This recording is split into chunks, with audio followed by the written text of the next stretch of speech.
E-books present The Song of Achilles books by Madeline Miller Galatea, Chapter 2. I was summoned to the king. I remember hating this, the long walk up the endless throne room. At the front, I knelt on stone. Some kings chose to have rugs there for the knees of messengers who had long news to tell. My father preferred not to. King Tyndareus' daughter is finally ready for marriage, he said. I knew the name. Tyndareus was king of Sparta and held huge tracts of the ripest southern lands, the kind my father coveted. I had heard of his daughter too, rumored to be the fairest woman in our countries. Her mother, Leda, was said to have been ravished by Zeus, the king of the gods himself, disguised as a swan. 9 months later, her womb yielded 2 sets of twins, Clytemnestra and Castor, children of her mortal husband, Helen and Polydeuces, the shining signets of the god. But gods were known to be notoriously poor parents. It was expected that Tyndareus would offer patrimony to all. I did not respond to my father's news. Such things meant nothing to me. Parake, my father cleared his throat, loud in the silent chamber. We would do well to have her in our family. You will go and put yourself forth as a suitor. There was no one else in the hall, so my startled huff of breath was for his ears alone. But I knew better than to speak my discomfort. My father already knew all that I might say, that I was 9, unsightly, unpromising, uninterested. We left the next morning, our packs heavy with gifts and food for the journey. Soldiers escorted us in their finest armor. I don't remember much of the trip. It was overland, through countryside that left no impression. At the head of the column, my father dictated new orders to secretaries and messengers who rode off in every direction. I looked down at the leather reins, smoothed their nap with my thumb. I did not understand my place here. It was incomprehensible, as so much of what my father did was. My donkey swayed, and I swayed with him, glad for even this distraction. We were not the first suitors to arrive at Tyndareus' citadel. The stables were full of horses and mules, busy with servants. My father seemed displeased with the ceremony afforded us. I saw him rub a hand over the stone of the hearth in our rooms, frowning. I had brought a toy from home, a horse whose legs could move. I lifted one hoof, then the other, imagined that I had ridden him instead of the donkey. A soldier took pity on me and lent me his dice. I clattered them against the floor until they showed all 6s in one throw. Finally, a day came in which my father ordered me bathed and brushed. He had me change my tunic, then change again. I obeyed, though I saw no difference between the purple with gold or crimson with gold. Neither hid my knobby knees. My father looked powerful and severe, his black beard slashing across his face. The gift that we were presenting to Tyndareus stood ready, a beaten gold mixing bowl embossed with the story of the Princess Danae. Zeus had wooed her in a shower of golden light, and she had borne him Perseus, Gorgon slayer, second only to Heracles among our heroes. My father handed it to me. Do not disgrace us, he said. I heard the great hall before I saw it, the sound of hundreds of voices banging against stone walls, the clatter of goblets and armor. The servants had thrown open the windows to try to dampen the sound. They had hung tapestries, wealth indeed, on every wall. I had never seen so many men inside before. Not men, I corrected myself. Kings. We were called forward to council, seated on benches draped with cowhide. Servants faded backwards to the shadows. My father's fingers dug into my collar, warning me not to fidget. There was violence in that room, with so many princes and heroes and kings competing for a single prize. But we knew how to ape civilization. One by one, they introduced themselves, these young men, showing off shining hair and neat waists and expensively dyed clothing. Many were the sons or grandsons of gods. All had a song or two or more written of their deeds. Tyndareus greeted each in turn, accepted their gifts in a pile at the center of the room, invited each to speak and present his suit. My father was the oldest among them, except for the man who, when his turn came, named himself Philoctetes. A comrade of Heracles, the man beside us, whispered with an awe I understood. Heracles was the greatest of our heroes, and Philoctetes had been the closest of his companions, the only one still living. His hair was gray, and his thick fingers were all tendon, the sinewy dexterity that marked an archer. And indeed, a moment later he held up the largest bow I had ever seen, polished yew wood with a lion-skin grip, the bow of Heracles. Philoctetes named it, given to me at his death. In our lands, a bow was mocked as the weapon of cowards, but no one could say such a thing about this bow. The strength it would take to draw it humbled us all. And then Menelaus, son of Atreus, seated beside his hulking bear-like brother Agamemnon. Menelaus's hair was a startling red, the color of fire-forged bronze. His body was strong, stocky with muscles, vital. The gift he gave was a rich one, beautifully dyed cloth. Though the lady needs no adornment, he added, smiling. This was a pretty bit of speech. I wished I had something as clever to say. I was the only one here under 20, and I was not descended from a god.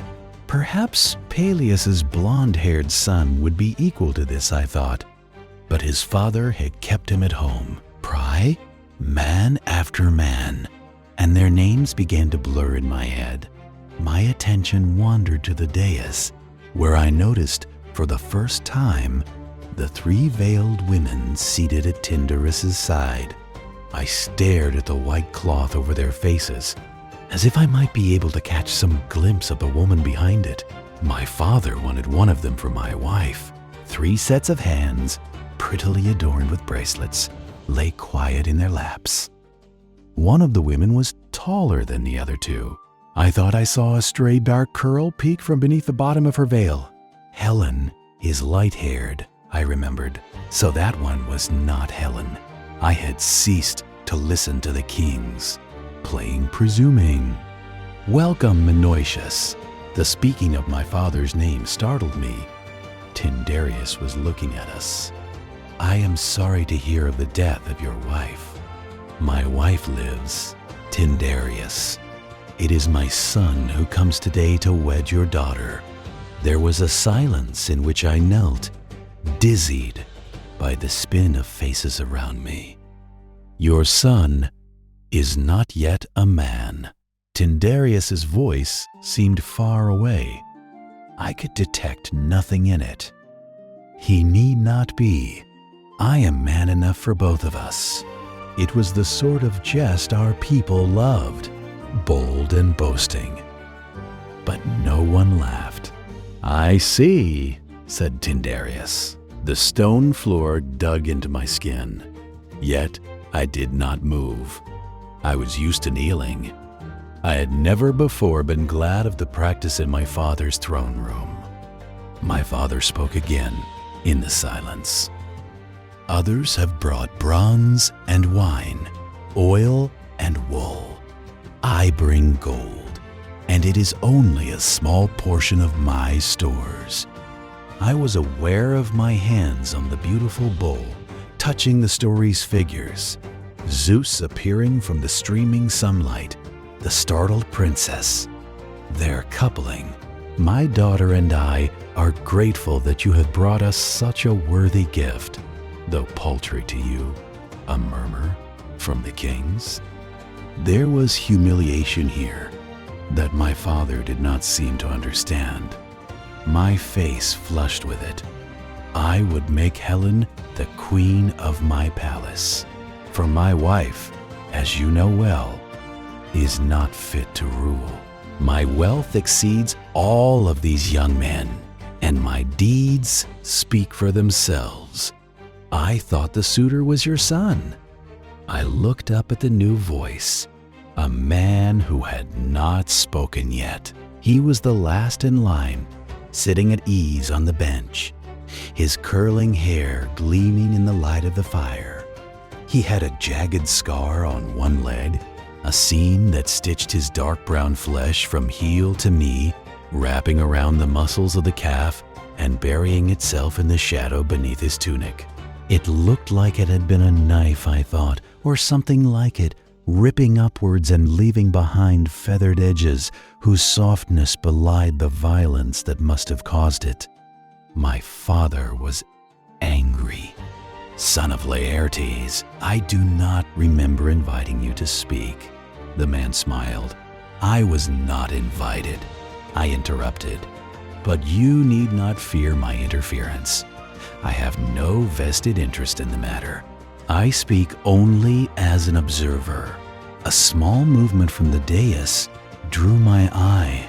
One of the veiled figures had stirred. What does he mean? My father was frowning. If he is not here for Helen, then for what? Let him go back to his rocks and his goats. Pray the man's eyebrows lifted, but he said nothing. Tyndareus was also mild. If your son is to be a suitor, as you say, then let him present himself. Even I knew it was my turn to speak. I am Patroclus, son of Menoetius. My voice sounded high and scratchy with disuse. I am here as a suitor for Helen. My father is a king and the son of kings. I had no more to say. My father had not instructed me. He had not thought that Tyndareus would ask me to speak. I stood and carried the bowl to the pile of gifts, placed it where it would not topple.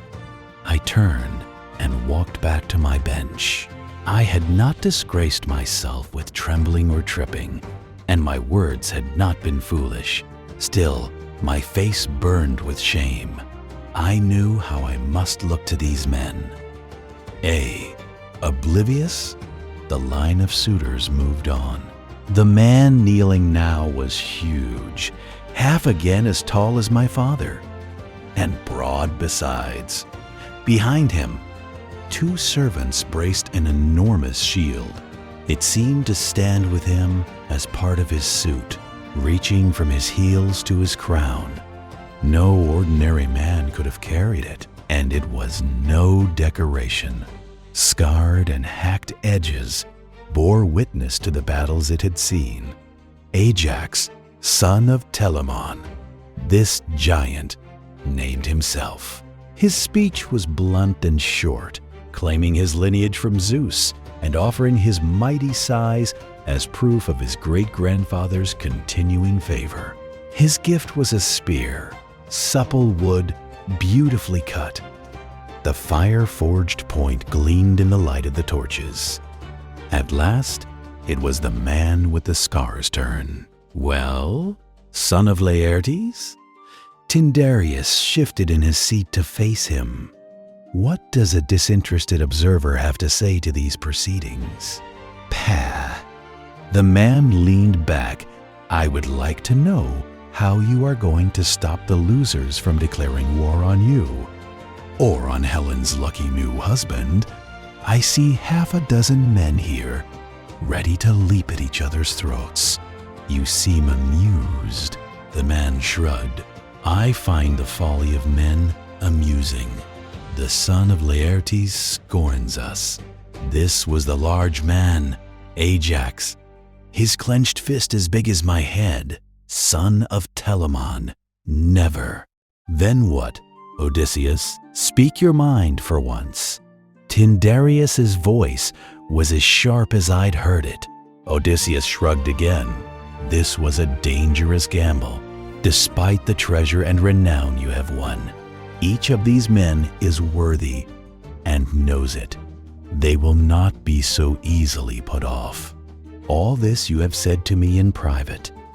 My father stiffened beside me. Conspiracy.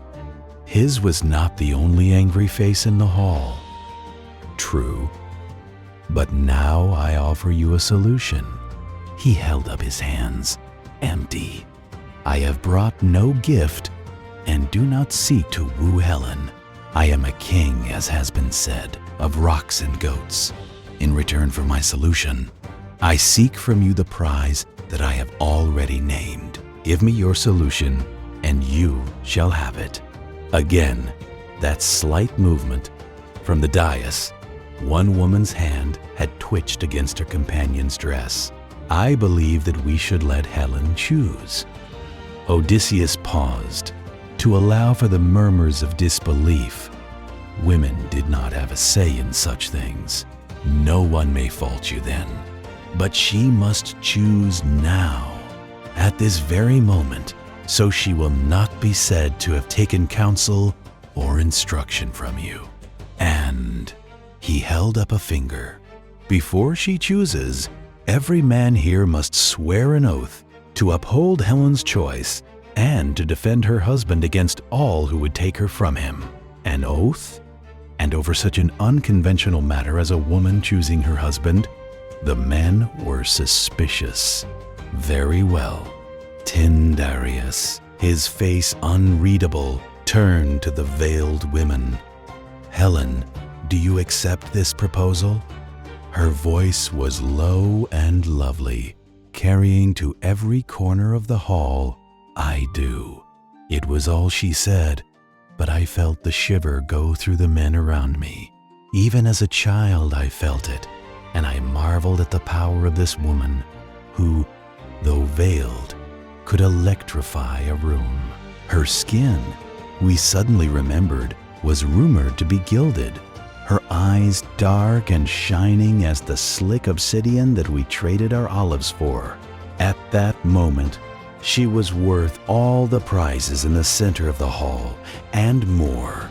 She was worth our lives. Tyndareus nodded. Then I decree that it is so.